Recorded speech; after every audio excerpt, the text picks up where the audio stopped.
Toronto in the 1970s, a very different city than it is today. The gay village then just a short strip of Yonge Street with a few bars at either end. They discovered bloody footprints in the hallway of the apartment, leading to a window facing on an alley. But between 1975 and 1978, 14 gay men who spent time in the neighborhood were found dead. Some of those cases bearing striking similarities to the more recent murders in the community. 66-year-old Bruce McArthur is currently facing 6 counts of first-degree murder, and that has police looking back at those deaths from the 1970s with McArthur in mind. Would it surprise me if Mr. McArthur was linked to some murders from his late 20s? It wouldn't. This week's season finale of The Fifth Estate re-examined those cold cases and recreated the past through archival footage. What did those images tell us? And why do experts believe the killing sprees are connected even with 40 years between them? Bob McEwen hosted that episode. I mean, it doesn't matter what I'm looking at sometimes. I just love looking at the old footage and this rich archive that CBC, above all others, has. And you know how we got that? Recently, I mean, how we retrieved it. That's all shot on film. And film, after almost half a century is going to deteriorate. Right. It's in the bowels of the CBC building, frozen. So it took about 2 weeks to thaw it out. Seriously? Seriously. So that really hasn't been seen in a very long time. Well, just pulling on that, thawing it out, it's interesting. There are strained relations right now, in Toronto in particular, between the police and the LGBTQ community, which had long said, we think there is a serial murderer in our midst. Police only recently saying, we agree with you. But as you looked back, that strained relationship has been there for decades. Yeah, well, looking at that footage and listening to how you described it, it's contradictory. On one hand, it's so very different, Toronto, the city, and just the visual images. And there was outright enmity on the streets between the mainstream population and the gay population. That was not long, just a few years after Canada passed a law decriminalizing consensual sex between same-sex partners. It was just a few years before that. When that happened, the Toronto police were openly against it. They lobbied against it. So that part of it is very different.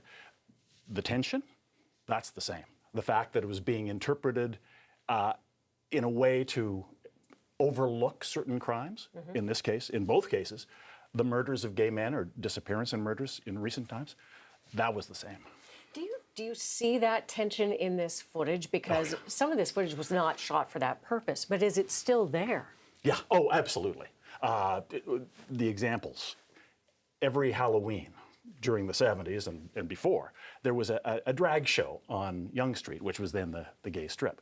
And there were 2 bars, the Parkside and the Central Tavern, which were along Yonge. And the drag queens gave a show on the sidewalk between the 2.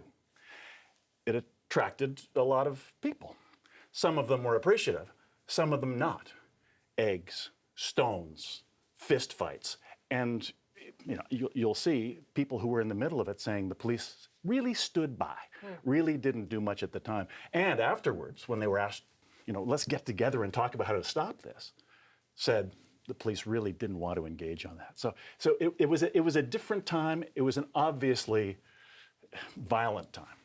Now, part of the motivation for going back, for looking at all of this, is trying to see, is there a connection there between the murders of that time and Bruce McArthur now charged with these crimes?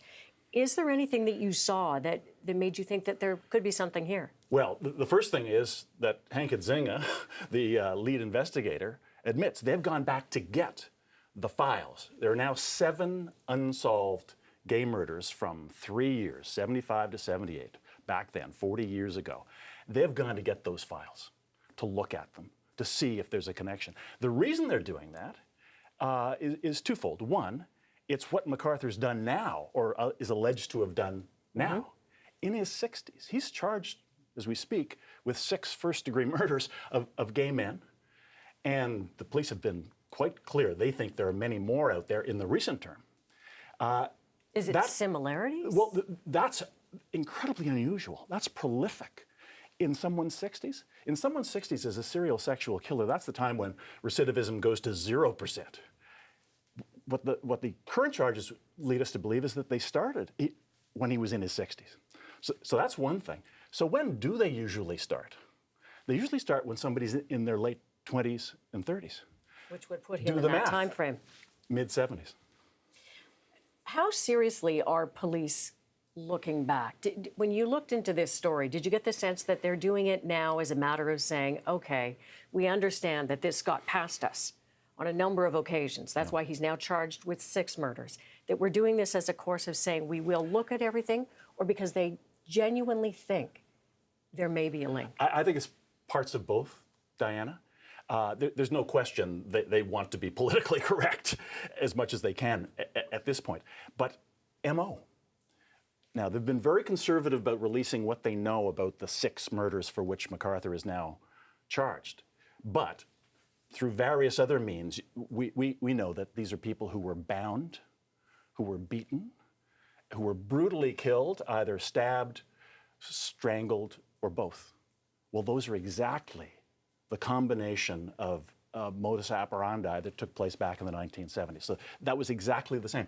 Where was Bruce McArthur between 75 and 78? He was working at Eaton's on Yonge Street, just a few blocks from that gay strip. It's chilling stuff. Look forward to seeing the item. Thanks, Bob. Thanks, Dan.